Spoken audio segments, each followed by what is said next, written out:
जय श्री कृष्णा। राधे राधे सभी भक्तों को। तो शनि प्रदोष व्रत कथा। तो हिंदू धर्म में शनि प्रदोष व्रत का विशेष महत्व है। शनिवार के दिन पड़ने वाले प्रदोष व्रत को शनि प्रदोष व्रत कहा जाता है। शनिदेव को समर्पित है यह व्रत। शनि प्रदोष व्रत में भगवान शिव, माता पार्वती व शनिदेव की पूजा करने से जीवन में सुख समृद्धि आती है, परेशानियों से छुटकारा मिलता है। और शनि प्रदोष के दिन शिव पूजन के समय व्रत कथा का पाठ किया जाता है। तो आइए सुनते हैं व्रत कथा। गर्गाचार्य ने कहा कि हे महामते, आपने शिव शंकर प्रसन्नता हेतु समस्त प्रदोष व्रतों का वर्णन किया। अब हम शनि प्रदोष विधि सुनने की इच्छा रखते हैं, सो कृपा करके सुनाइए।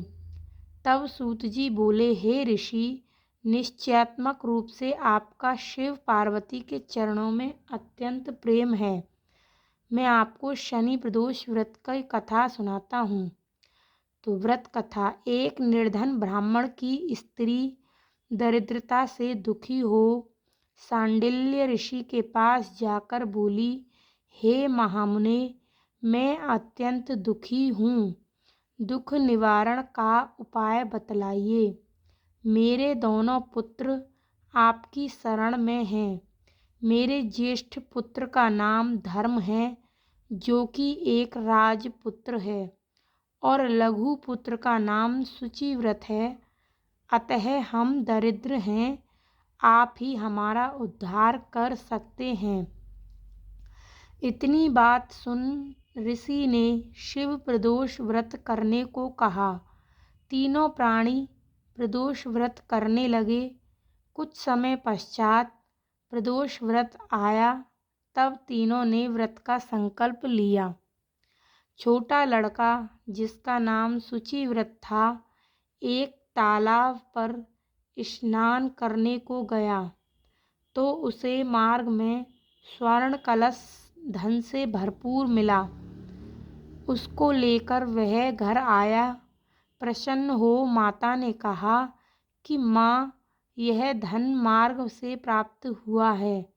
माता ने धन देखकर शिव महिमा का वर्णन किया। राजपुत्र को अपने पास बुलाकर बोली, देखो पुत्र, यह धन हमें शिव जी की कृपा से प्राप्त हुआ है। अतः प्रसाद के रूप में दोनों पुत्र आधा आधा बांट लो। माता का वचन सुन राजपुत्र ने शिव पार्वती का ध्यान किया और बोला, पूज्य, यह धन आपके पुत्र का ही है। माँ, इसका अधिकारी नहीं हूँ। मुझे शंकर भगवान और माता पार्वती जब देंगे तब लूँगा। इतना कहकर वह राजपुत्र शंकर जी की पूजा में लग गया। एक दिन दोनों भाइयों का प्रदेश भ्रमण का विचार हुआ। वहाँ उन्होंने अनेक गंधर्व कन्याओं को क्रीड़ा करते हुए देखा। उन्हें देख शुचिव्रत ने कहा, भैया, अब हमें इससे आगे नहीं जाना। इतना कह शुचिव्रत उसी स्थान पर बैठ गया। परंतु राजपुत्र अकेला ही स्त्रियों के बीच में जा पहुँचा। वहाँ एक स्त्री अति सुंदरी राजकुमारी को देख मोहित हो गई और राजपुत्र के पास पहुंचकर कहने लगी कि हे सखियों, इस वन में समीप ही जो दूसरा वन है, तुम वहाँ जाकर देखो।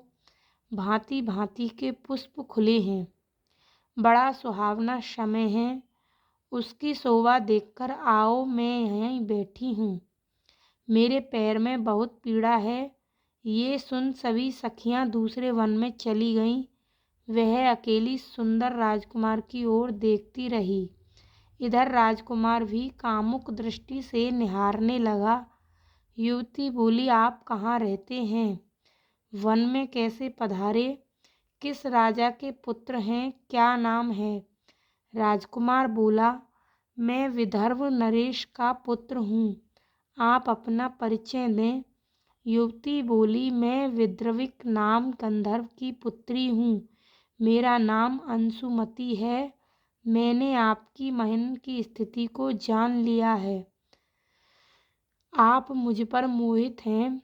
विधाता ने हमारा तुम्हारा संयोग मिलाया है। युवती ने मोतियों का हार राजकुमार के गले में डाल दिया। राजकुमार हार को स्वीकार करते हुए बोला कि हे भद्रे, मैं आपका प्रेमोपहार स्वीकार कर लिया है, लेकिन मैं निर्धन हूँ। राजकुमार के इन वचनों को सुनकर गंधर्व कन्या बोली कि मैं जैसा कह चुकी हूँ वैसा ही करूँगी। अब आप अपने घर को जाएं। इतना कहकर वह गंधर्व कन्या सखियों से जा मिली। घर जाकर राजकुमार ने शुचि व्रत को सारा वृत्तांत कह सुनाया।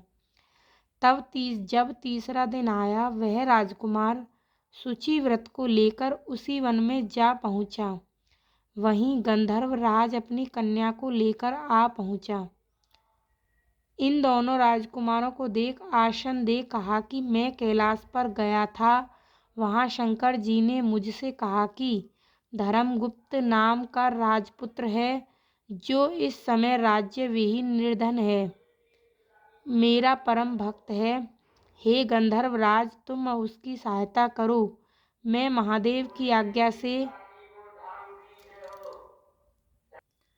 हे गंधर्व राज, तुम उसकी सहायता करो। मैं महादेव की आज्ञा से इस कन्या को आपके पास लाया हूँ। आप इसका निर्वाह करें। मैं आपकी सहायता कर आपको राजगद्दी पर बिठा दूंगा। इस प्रकार गंधर्व राज ने कन्या का विधिवत विवाह कर दिया। विशेष धन और सुंदर गंधर्व कन्या को पाकर राजपुत्र अति प्रसन्न हुआ। भगवत कृपा से वह समयोपरांत अपने शत्रुओं को दमन करके राज्य का सुख भोगने लगा। तो जय श्री शनि प्रदोष व्रत कथा की जय। तो यह थी शनि प्रदोष व्रत कथा। हर हर महादेव।